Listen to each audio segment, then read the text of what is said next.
Welcome everybody to Sobremesa podcast. Sitting with us today, we have Lamine Zarrad, who has an incredible, powerful story and an incredible journey as a refugee, as a US immigrant, and then achieving great financial success, having sold several of his tech companies. Now he's building something really cool and innovative with StellarFi in the fintech space. And Lamine is also a very opinionated and just an interesting person to hang out with. So we're going to talk about cultural topics, financial inclusion, the US macro, and hopefully try to answer the elusive question of, is the US consumer basically screwed with credit card debts at all-time high, or are they navigating the turbulence better than expected? So with that, Lamine, welcome to Sobremesa. Thank you so much, Matthias. I do have very strong opinions about things, so inspiration. that's what we want. That's what we're looking for. So let's start from the beginning. I mean, and maybe walk us through your childhood and how did you get here, basically. You have a powerful story and journey that I'm sure it colored a lot of the decisions along the way. And then we can look at StellarFi and the things you've done through the lens of those experiences. For sure. I think founders and people in general, I think, build their identities based on, those building blocks, right? Their experiences in life that sort of imprint themselves. Refugee experience is probably one of the more prominent ones. And I think every refugee has a story. Not many of them get told. But I do like to share mine because there are a lot of similarities across board, and I wanted the folks to hear it. I wanted the folks to know that, there's a path forward, and you can do great things in life, and you can actually leverage some of those hardships. And in many ways, I don't like to use this word, but people call this the sort of hardship blessing, right? It puts things in perspective for you. It gives you a nice baseline to start operate from, and so forth. Anyway, my story, begins in the former USSR, in Soviet Union, now a country of Azerbaijan. Back then was one of the republics. My mother is half Azeri, half Armenian, which was a very kind of a toxic ethnicity or combination because of the sort of historical conflict that occurred there for really many centuries between Turks and Armenians. It's both ethnic, it's also religious in many ways. My father's Tunisian. He was studying at the time Soviet law. He was one of the many African students who was sort of drawn to USSR because they thought that this is the way to stabilize systems using sort of communist ideals. And in Africa, was a battleground back in the 70s. And so, in any case, they met. She was his Russian language tutor, and his love story. Right, they got married, and here I am. But fast forward to 1989. Soviet Union's fallen apart. And although I had a very privileged existence in the USSR because my father was a foreigner, so we could travel anytime we wanted to. I spent, my summers in Tunisia. We traveled back through Europe. It was just an amazing experience. I never really experienced the doom and gloom of the Soviet Empire because we were also living on the outskirts, right, away from Moscow, away from the Iron Curtain, so to speak. But anyway, Soviet Union fell apart. The now newly sort of a form country, although they didn't rationalize it back then that way. They were just, figuring things out, decided that, hey, we're going to rearrange some things. We're going to move some people around. And as a result, it turned into what's called now Baku pogroms. Many Armenians perished, other ethnicities, Jews, Russians, and so forth. And we fled. We fled with basically clothes on our back. We didn't have time. We couldn't really save anything, bring anything with us. Jumped on a train. And rode to Moscow overnight.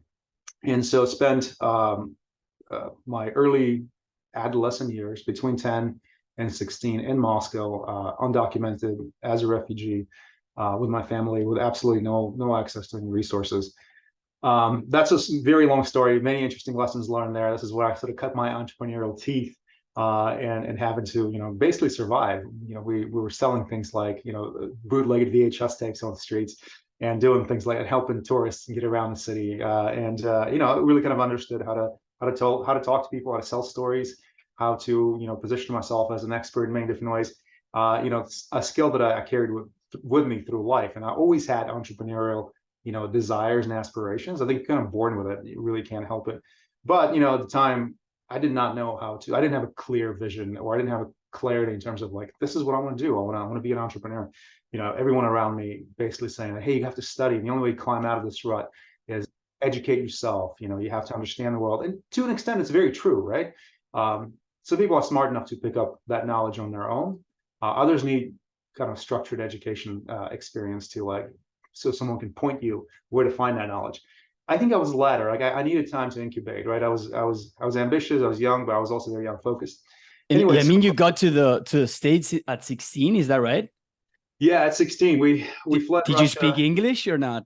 I spoke some English. So when I was in Russia, we worked with like tourists and like American missionaries and things like that. And I picked up. I was quick. Language is kind of my thing. I can pick up most languages pretty I easy. mean, it's yeah, it's amazing. Because at 16, you're not that young, right? Because you could, I think Napoleon fled from Corsica to mainland France, and he still got an accent at 9. That's right. So that's crazy. That's right. And the thing is, Slavic accents are very difficult to get rid of. But I think it's because I grew up with Arabic and French in a household, and Russian, and so that picking up English was not an issue. Yeah, I mean, and I enjoyed it. English was like the language of culture and pop culture specifically. I watched movies, I listened to music, like many teens around the world.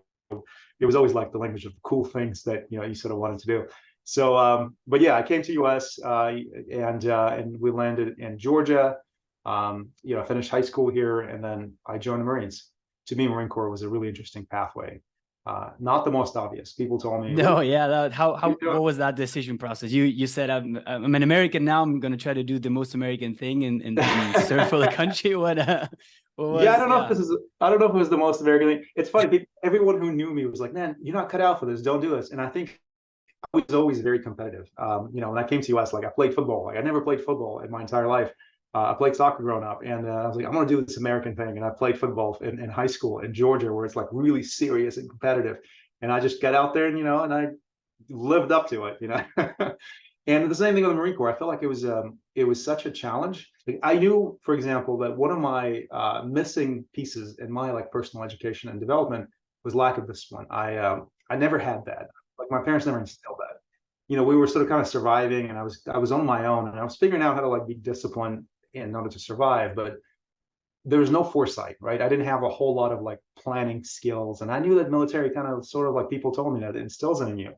But because I'm super competitive, I didn't want to just do military. I was like, I'm gonna do Marines, and the hardest thing out there, the most difficult thing. Anyway, so I joined, and it's a complex experience. I can't, like, people ask me all the time, like, do you regret it? Do you think it's amazing? It's a paradox of sorts. It's probably the best and the worst thing that I did to myself. In what way? What would you say was one of the worst things, and then what things do you cherish and maybe apply into day to day or even business? For sure, and there's so much positive that, and I always talk about positive publicly because it's important, not to talk trash about your experiences. But Fair. the truth is, military can be a stunting experience in many different ways. It's not necessarily conducive to free thinking and creativity. And I was always a very creative person, but it was paradoxically for me, I was like a spring, right? I was wind back by the military so far back that by the time I got out, I just projected forward at a much faster pace than I otherwise would have been moving through my career.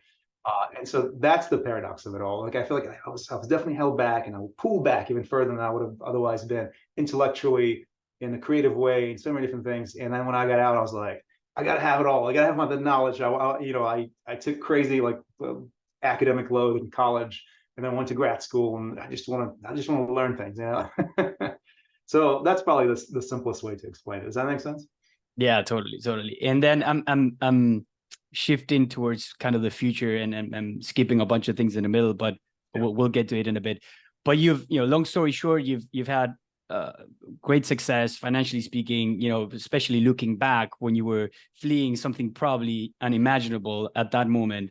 So I'm sure how you approach business today is pretty different from what the stability that you were looking for when you got into the Marines. So if you had to think about what's next for you, or if you had to aim really, really, really high, what do you want to achieve in your lifetime next after what you've done so far? Yeah, I mean, I forget who said this, but I think success is not measured by what you have, is measured by how far you've come, right? And I sometimes have to pause and look at that journey, and man, it's a long journey, and it's crazy. It's a really crazy journey. And I think about it, that if I was to map it out in like a two-dimensional plane, it is a hockey stick, right, of an ascent. And sometimes I forget it because you get kind of caught in the grind of it all. But I also feel many different ways that I'm just getting started. Like I don't feel like, oh my God, I've made it, I've achieved it. I feel like I'm getting started. I just now have a lot more fuel.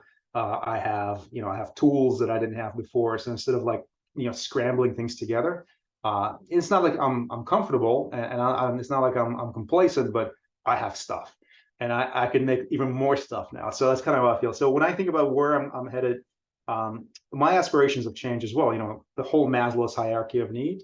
It's an interesting concept, right? Where when you sort of ascended, you start with something very basic, physical security, and I certainly like existed a good portion of my life in that portion, that very baseline part of the pyramid, where the things that matter to me is like my physical safety and being able to eat and drink and not die. Now that I'm much higher on a hierarchy, I'm thinking about self-actualization more than anything else, and it reflects in my products. It's the product's not just about like solving a problem for the consumer that they'll pay for. Yes, that is very true. It has to be there, but I'm also thinking about cultural impact. I want to build one of the most culturally impactful solutions out there to truly like change the course of the social development. When we think about our product, and we haven't even talked about what I've built and what we'll get there. Yeah, we'll get there in a minute. I think about the paradigm of credit that hasn't changed since the beginning. And I'm not naive enough to think that I can wave a magic wand and suddenly humans will behave differently. But at the same time, human history shows that there are inflection points, and technology is pivotal in those inflection points. And I feel like the timing is there. What we build structurally is there. It's really execution, and we can change the way people, their relationship with credit in general, starting where, what we do with bill pay. So anyway, hopefully that answers your question. Let's get into that. Let's, in a nutshell, what's StellarFi, and then I want to get back to where you were talking about the history of credit and how StellarFi fits into this, broader time frame. Yeah, for sure. What is StellarFi? StellarFi today, in its most basic form, let's just say that, is a bill pay product that helps consumers link their bills, pay their bills, and then build credit, right, as a sort of a output of this bill pay process. The reason I started StellarFi, there's a story. Obviously, it's linked to my my background experiences with just finance in the United States and capitalism and all those other different things. The reason we build StellarFi is because of this massive discovery and the revelation I had. My last company got acquired by a legal tech company called Zen Business. And Zen Business was a legal tech that sort of resembled LegalZoom in many different ways. And after the acquisition, because my last company was a holistic SMB banking solution, we broadened the scope of what we did to go after physical businesses, service-based businesses, and offer them a solution that helped them start, run, and grow their business. That was our framework, right? Everything from like starting, forming your business, compliance, legal stuff, to running your business, which means accounting, banking, CRM, marketing tools, and then growing, like helping with ads and a bunch of other things. And so one thing that was missing from that formula was credit. And we struggled with it, and we tried, and frankly, I was obsessed with that problem because I wanted to solve it. But it was in the context of small businesses.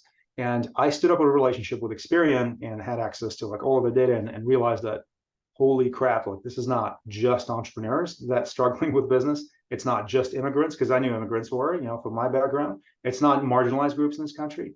It's 2/3 of the adult population in the United States. And when we looked at the data, it's not because people don't have the money, right? Because that's the normal assumptions. Well, folks are, it's the United States, not what it used to be. People don't have all of the resources, yada, yada. That's not true. People have the money. People, however, mismanaging their bills. And the reason I say this with certainty is because data shows that folks actually do pay their bills. They just pay them habitually late, 45 days within the due date. And we've seen that in our system, God knows. It's not there's that payment intention, but there's just a mismatch of cash flow. Mismatch, precisely. Yeah. Mismatch for various reasons. Some just irrational exuberance, like, oh man, I wanted to buy something nice. Sometimes it's, it's social pressures, sometimes necessity, whatever reason it is. Sometimes it's just folks having too many bills and they're sort of juggling things around, just because. Anyway, so they're late. We said, man, if we can influence that behavior, both mechanically by creating guardrails and just creating discipline around repayment through incentives and disincentives, we're not just building credit, right? We're not just solving that problem. That's just one of the symptoms. We go into first principles here. We go into the very root of the problem. We're creating a better consumer. We're creating a better borrower. And that is massively valuable to the society. And Because let me stop you there, Lamine, because Yeah. if I stopped you 30 seconds ago, that could have been the pitch for the earned wage access solutions out there. Because I say, okay, there's a mismatch. These guys will get paid eventually. Let me advance the salary to you That's and then solve things. But now you took a detour. And so here's where when the innovation comes in. Yeah, precisely. Thanks for that. So, we looked at early wage access, and that's one of the solutions, is saying that, hey, you're going to get money eventually. You need money today. You don't have it today. Let's give you money. We said, no, that's not the right way of doing it. You're exposing yourself to too much risk. You're sort of putting your neck out there. Yeah, there are ways to mitigate that risk through like integrations with, payroll providers, yada, yada. But generally speaking, we thought that's not the best thing to do, is to give someone access to capital that they haven't really earned or partially earned. We thought what they really need is help managing their bills. And if we can help them manage those bills, we don't have to give them the money, sort of like, so to speak, earlier. Yes, we confront our cash to pay the bill, but we do it in an isolated way, focusing on individual bills, therefore creating efficiency, both for the company itself, so we can operate at scale. We don't have to have these massive facilities behind us like early wage access companies. Taking out, sort of intermediaries, in terms of lenders and so forth.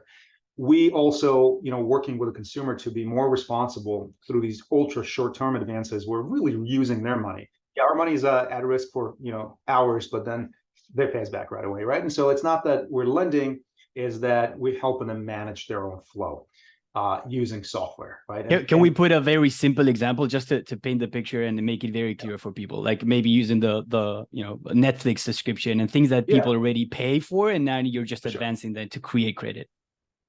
For sure. So we basically reversed engineered a credit card and created a completely new product as a result. So a credit card works in a very simple way, right? I give you a card with basically a revolving amount of credits, piece of plastic that you use to interact with merchants. You get out there, you swipe it, you use our money, like as a company, for example, and then you pay us back, right? And you can sort of have whatever schedule you want in terms of, you can carry balance, and definitely you do all kinds of things. Obviously pay interest, there are fees, it's expensive. That's how companies offset risk. We said that let's not do that. Let's not charge consumers interest. Let's not do any lending per se in a traditional way. Let's come up with a new way of credit cards. So instead of giving you a card and saying, have at it, do whatever you want, here's spending limit, we say, link your bills. And we don't have traditional underwriting. We don't care whether you have good credit, bad credit, whatever. You link your bills. We look at your bank account balance. Something that, by the way, that lenders have done in SMB space for a while, but never in consumer space. We're the first ones to do it. We're looking at your historic balance fluctuations, your cash flows, and we say, all right, cool. You linked $3,000 in your bills. It's rent, it's utilities, it's Netflix, and you have the money. You've been paying those things out of your bank account. We can see that. So now that your rent is due, what we do is when you set it up, when you set up the bill, you also agree to auto pay, and just like you would with a credit card, right? You can set auto pay, you have manual. We kind of create a flow where auto pay is very prioritized, and so most of our customers select auto pay. So your bill is due. We use our money to pay your bill. But before we do that, we reference our data to check your bank account, both your existing balance and fluctuations, to make sure you're still in good standing, you have a paycheck coming. And then we remit a payment, right? We use our money, we pay it. And then you pay us back. Because you already set the auto bill, what we do is we'll withdraw it within 24 to 48 hours. And the money is now applied toward the line of credit we just gave you.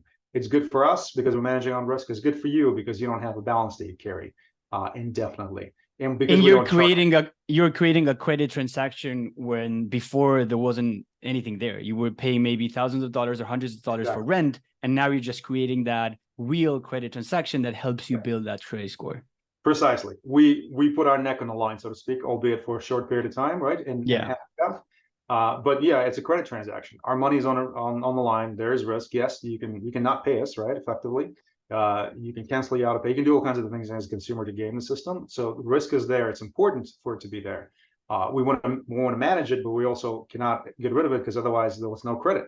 And if there's no credit, there's no way to build credit. And so, that is you know, the famous credit paradox, right? And that's a and that, to paradox. me, look, I'm from Argentina, and this was a foreign concept for me too. Like, I had a job when I got here, like a high paying job. I couldn't get access to a credit card. I could not get access to a credit card because I didn't have credit, and so I wasn't in debt. So I couldn't show that I could actually pay my bills. So it's it's interesting. It is fascinating, right? And we can talk about U.S. As a society and just the culture of credit. I'm happy to digress That'd be great. Yeah, down that path. But anyway, let's kind of wrap it up here. Like, that's what we do, right? It's elegant, it's simple, it's not intrusive. We're not adding additional debt to your profile as a consumer. We're just helping you be better. And if you're better, your credit goes up. But you also, now can borrow more money and manage it better, right? As well. And so the goal is to kind of cycle you back into the economy and let you participate in a full way. And that's a good segue into why you should be cycled back into the economy, right? exactly. Yeah, I know. Would love to get your take on maybe even, I don't know, if the history of FICO or the history of the credit score, but like just to understand how do we got here in the first place? Because StellarFi is a response to how the system is working today. And so if the system would have been differently, the solution would have been another. But how do we even get here in the first place? Man, we have to go way back. I think way beyond FICO and beyond America, really. We have to go back to the beginning of human history.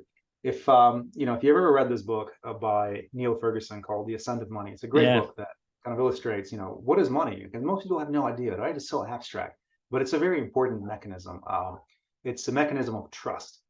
And so when you think about credit and money, they've always been highly correlated. In many cases, one and the same. So in human history, money was always represented with like some unit of representation, whether it's seashell, rocks, or whatever. When society started to get more complicated, in the agrarian age, when people became more less nomadic and more focused on like staying in one place and building value, those farmers, like, they had to start trading things with each other, and naturally intermediaries were sort of like popped up, and those intermediaries are initially called proto-banks. There were temples, right? There were places of worship where people trusted. They trusted the priest, that trusted the institution, and they could put grain inside of a temple knowing that it's sacred. No one's going to get out there and raid it.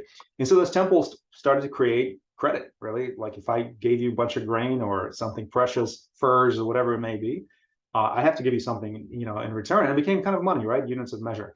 And so credit is very important to creating leverage. So now, instead of me and my wealth being sort of defined by amount of grain I have, I can actually go borrow more stuff, knowing that I'm predictable and how much I produce, and the temple knows that I'm going to repay. I'm thinking now, give me something else. So they created markets and liquidity around those markets.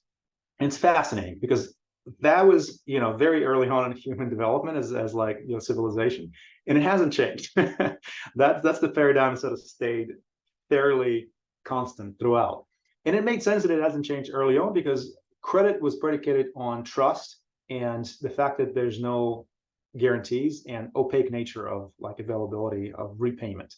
It's someone trusting someone that they're going to give them money back and predicting whether you're going to be a good borrower and repayer. Well, that's an interesting thing. Like, how do you measure that trust? And so in the case of FICO is by taking debt and being able to pay that debt. But it's not just looking at what you've done. Like, I think there's other potential sources of finding out if you're creditworthy or not, but the US took one specific route. Totally. Let's fast forward to like United States. So, US post-World War II, going through an economic boom, and specifically consumer boom. Consumerism is like born as it stands today. Brands flushed with money, selling stuff that consumers never had access to before. Washing machines, vacuum cleaners, all this household stuff. And consumers don't have enough in savings, but everyone's making a lot of money because the economy is booming. Everyone's getting jobs, surplus. And so, banks and lenders had to fill the void, and they said, hey, we want to give you money because we know that you have jobs and there are plenty of jobs out there if you lose this one. And so, unsurprisingly, two very smart engineers and mathematicians in Silicon Valley said, hey, there's a way to to create maybe a score of sorts, right? Like to help these lenders because they don't have access. They're sort of like operating with a blindfold with a whole new demographic, these new consumers who are now, sort of nouveau rich, if you will, right? At post World War, they have access to money, but they really don't know how to like capture that. And then let's automate this and let's create some transparency and efficiency. And it was brilliant. And it was a Fair Isaac Corporation. I think I forget their names, but I think one FICO is two names, right? Is that's what Fair it Isaac. stands for? Yeah. Yeah, it's like Bill Isaac and something Fair. I forget, but it was quite literally at Stanford where this was created, and so Stanford Research Institute actually. And anyway, so they were like, hey, let's create this thing, and so they created FICO, not the score, but they created the company in the 50s. And so created the credit report, concept of a credit report that basically took something that was opaque, pulled the data on your repayment from other self-reported sources where, one lender said, hey, Matthias is great, man. He borrowed $1,000 and he paid it back in 4 months. And now this is predictive of whether you're going to do it again, right?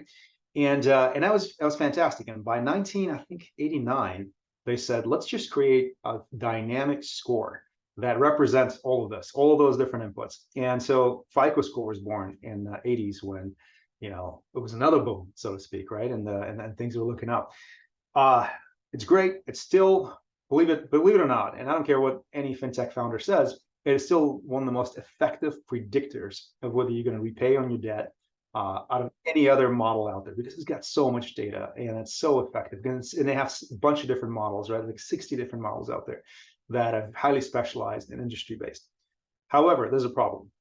The problem is that, you have a score that is designed for something very specific to predict whether you're going to be a good borrower when you borrow money. But the scope in its application has been expanded well beyond borrowing. And so now you have employers who use that score to say, hey, are you going to be a good employee? Are you going to, or are you going to be a bad employee? Absurd. And there's some correlation there, but it's absurd. Insurance companies use that score to predict whether you're going to be a good driver or not, and whether you're going to like default on your payments to the insurance company. Some correlation, but not very effective. I mean, everyone from landlords to, like I said, employers and everything in between. It is slowly expanding into being a good citizenship score, which is problematic. It's not designed for that purpose. And so we think it's an issue, and that's a paradigm that's just not going to survive the test of time, and this is why we exist. We want do you to think with what you're saying, do you think it sort of reinforces certain socioeconomic classes, the FICO score, unintentionally maybe? Without a doubt, right? Because there's a strong, once again, it's correlation, not causation. But if you come from a higher socioeconomic strata, you have education, so you know how to navigate, and it's very it's easy to game. I don't know how to articulate. If you know the rules, it's really easy to game. That's what we build. We help consumers understand this thing and to play the game by the rules. And so if you come with with some education, because your family have clearly been navigating this and they sort of empower you, then you have an advantage. On top of that, if you have resources, you have an advantage, right? Even if you get behind, you can pay off and catch up and so forth. So your score is very much informed by this privilege. And yes, if I'm using the score as a society, then I'm truly sort of exacerbating the problem. But also, it's not only correlation, because at the end of the day, it might be like a self-fulfilling prophecy, right? Because if you're locked out of a bunch of benefits because of what you said before, you end up reinforcing that same situation in which you found yourself in the first place. Without a doubt, there's what we say internally. It's a negative geometric relationship between score and sort of like poverty. It's a self-fulfilling prophecy. It's sort of a downward spiral. If you screw up, because that's the way the score is designed, it's tracking like your late payments, which compound. It's a compounding effect that goes all the way to the bottom to zero, right? And you fall pretty fast, and then it's very difficult to shake that off, because you have 7 years to recover, because that stuff stays on your profile for 7 years. You're basically kept out of the economy for a long time, and forget morals and forget ethics in this case. Just think about pure efficiency from a societal perspective. It's not. It is always about people, but in this case, like, we're creating massive inefficiency, and we have to address it, right, as a society. And I think the technology has its place, but ultimately, I think we have to get together with policymakers and say, hey, shit needs to change. Like we have to tweak this thing. That you cannot continue expanding the use of the score beyond its intended design. And you have to use products like Stellar to gain more insight into whether this user is a good borrower or not, instead of extrapolating based on some arbitrary number. One of the things I love about Stellar, that I think is very different from the other, it's a seemingly crowded space, right? You're getting into consumer credit, and there's a bunch of apps that help you educate yourself and improving your FICO score, whatever.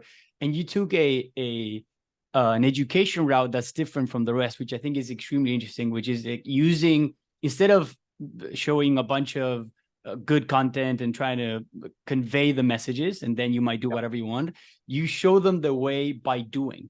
And so by little widgets in your app, which I think it's such an interesting concept, the widgetization of education, if you want, that could be applied to many different areas. But like, can you maybe talk about that and how you actually implement it? I love the way you articulated this. I was actually I've been struggling to articulate this, creating widgets instead of, educational content. I love it. I have to think of this and really implement it as well. So here's what we did. One of the things I realized early in life is that education comes with a massive cost. And literally, obviously, right, you have to pay for it in this country, but also comes with the cost of other resources, your attention being one of them, right? And sometimes when when you live in your life, you just don't have those resources. Your time, your energy is dedicated to taking care of your family, making money, and so forth. And this is why we have that stratification in this country, because when in a certain strata, you just don't have the ability or the energy to kind of rise above and try to game the system and find your path forward. And so anyway, we knew that anyone who claims to educate others goes down a path of like some bullshit ivory tower, self-important nonsense that just will not propagate to the right person, because that person has no desire to be educated. They want knowledge, they want information, they want insights, but they have no desire to go through the educational process. And that's the problem. And we thought, well, what do they want and how do they learn? And what we learned early on, because we've actually tested this a lot through various different prototypes, we've learned that people want an understanding of a complex concept through doing. And it was apparent to us that if you create widgets, or remember like wizards in Windows systems early on, like you go through the wizards. The wizard basically asks you basic questions and it gives you outputs, right? It's interactive. And in the process of being asked and then given answers, you learn exactly what is happening. And that's what we wanted to create, instead of saying, hey, here's a bunch of stuff about credit that you should memorize and use some sort of a technique to remember. You don't have to. Like, here's how this works. You link a bill, we pay a bill, you pay it back, it gets reported. Now you have a line of credit that's reflected on your credit report with a zero balance in the month because you paid it off. And guess what? You have credit utilization ratio that's now smaller because you have more credit available to you, so your score goes up. By the way, also you paid your bill on time, so that gets reported, and now you have a good positive payment history. Boom. You don't have to have this abstract understanding of the whole thing works. You know that if you pay bills on time, and your credit goes up. And if you pay your bills on time, Stellar goes up faster, right? Because of the credit utilization. Yeah, I mean, that's great. That's just a micro example of what we do. We want to obviously expand that well beyond just bill pay, virtually all your money management.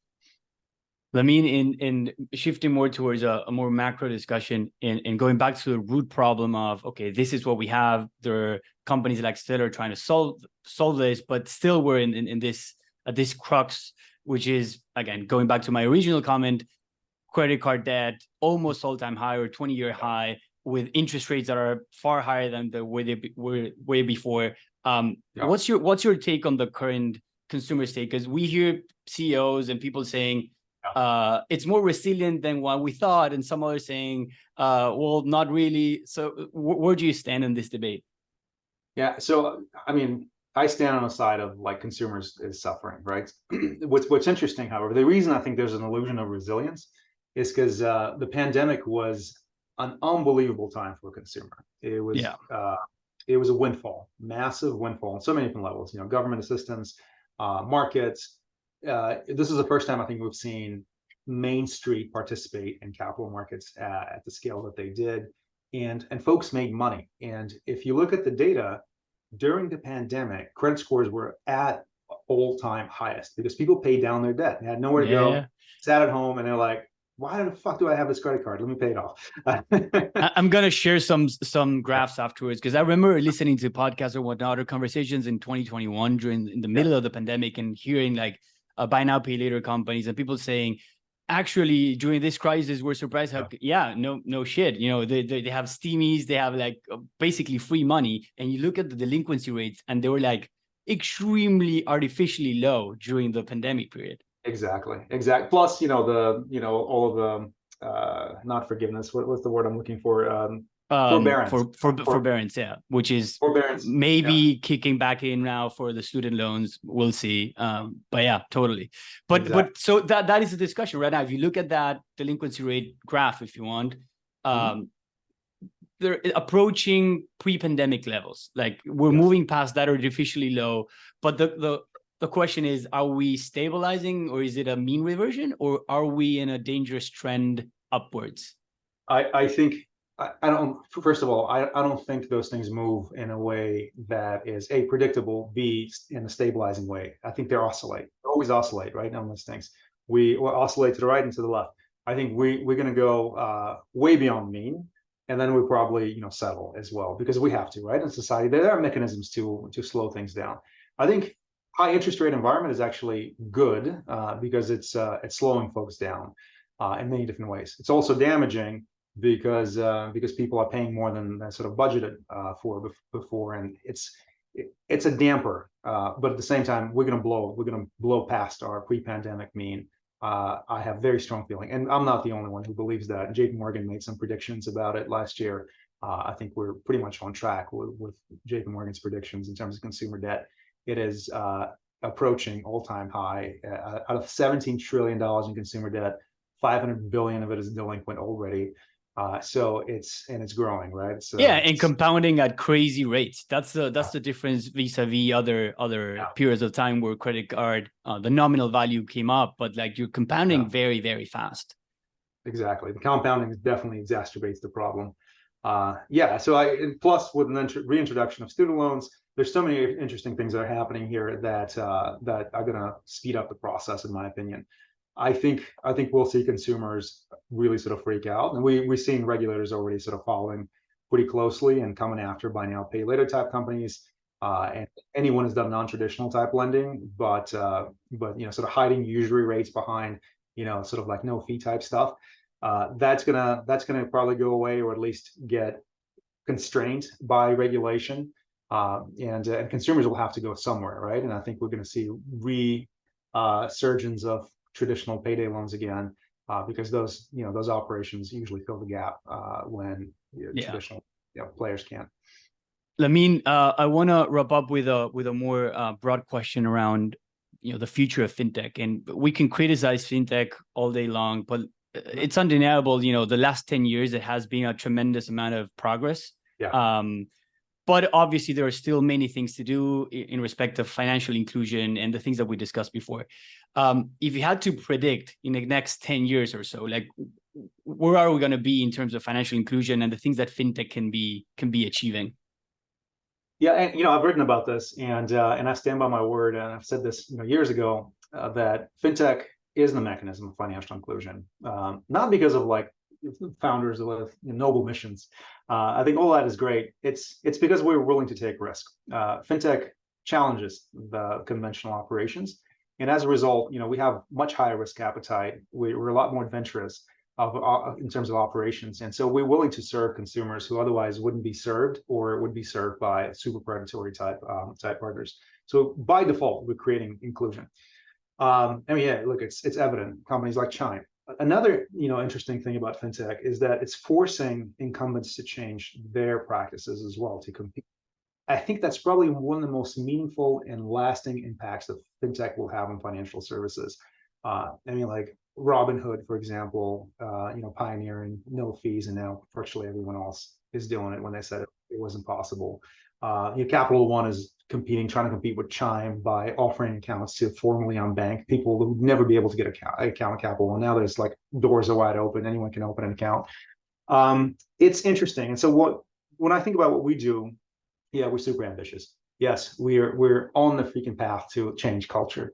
But even if we were to fail, right? And I don't want to think about it, but even if we were to fail, our impact is going to be so lasting because what we do, we sort of redefine how to do credit. We redefine, and we're already seeing incumbents looking pretty closely at what we're doing and thinking, oh man, we should be doing bill pay. Why aren't we doing bill pay? In terms of credit building, and so that's pretty interesting. And I think that fintech will change the way people interact with finance and money. I hope that companies like Stellar are going to be there, not just at the vanguard, but also will have this long-lasting presence in consumers' overall financial lives. Lamine, thanks for a terrific conversation. Before I let you go, any closing remarks? Where can people find more about Stellar, about you? Yeah, Stellar, go to StellarFi.com, StellarFi.com, and go sign up for our app. That's the best way to learn about Stellar. It's very accessible. It's affordable. And think about it. Anything you pay us, you'll get back in savings. By the way, we affect credit in very, very direct way. I don't want to do this plug, but I will. We just did a study, by the way, and we looked at different entry score level buckets, like folks with poor score versus excellent score, and everyone from poor to excellent gets a benefit.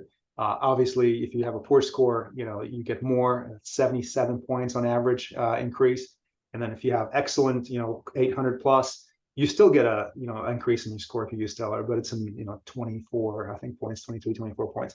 So nonetheless, it is very, very, very, very effective. It helps you manage all your bills. If you want to learn about me, just look me up. I'm pretty active in writing things and expressing my opinions about stuff online and on LinkedIn. Amazing.